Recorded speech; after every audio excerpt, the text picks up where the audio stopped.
When Marvel Studios revealed the initial slate of Phase 4 projects, we saw a lot of diversity and unique things we never thought we would see in the MCU. From Blade to Moon Knight to She-Hulk to Ms. Marvel to of course the likes of WandaVision, the Falcon and the Winter Soldier, and Loki. Now the head writer of Doctor Strange in the Multiverse of Madness and Loki talks about the ambitious plans for Phase 4 and what is yet to come. Michael Waldron, the man responsible for writing Doctor Strange in the Multiverse of Madness and Loki, has been making the rounds hyping up both projects and talking about the idea of the expanding Marvel Cinematic Universe and specifically Phase 4. And how, if you look at Loki, if you see what they're doing with that show, and if you look at the likes of WandaVision, the Falcon and the Winter Soldier, and where the MCU is headed after Avengers Endgame, that it is their intent that every TV series be as vital as anything else in the MCU, and that as these things continue to release and further connect to what is coming next, and they make more revelations of upcoming projects and how they're all going to work together, that we're going to realize that Loki, for example, is more important to the overall grand scheme of things than most people understand right now, and that the ambitions for Phase 4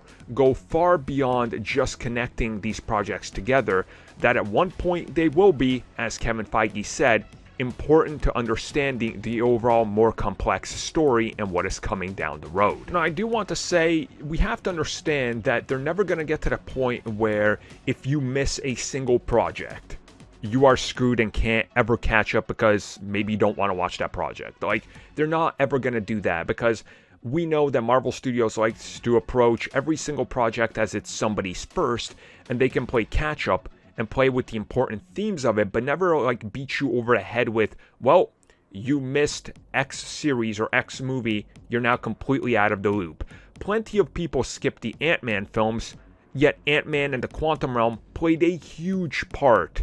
in Avengers Infinity War and Endgame and the themes of those films. So again,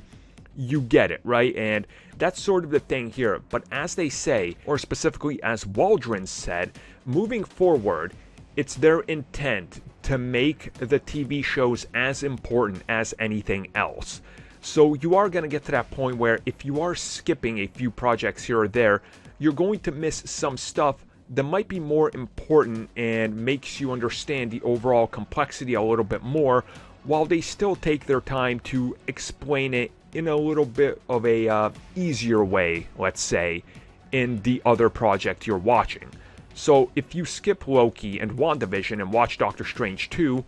you're still going to get the explanation of what went on.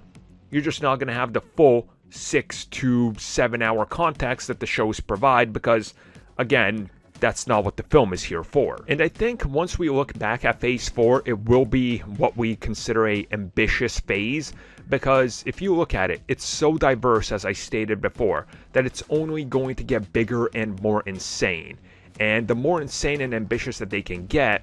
and the more that people accept it, it will be a kickoff point to more insanity. And with the likes of Deadpool entering the MCU soon, we can see that that's exactly what's going to happen.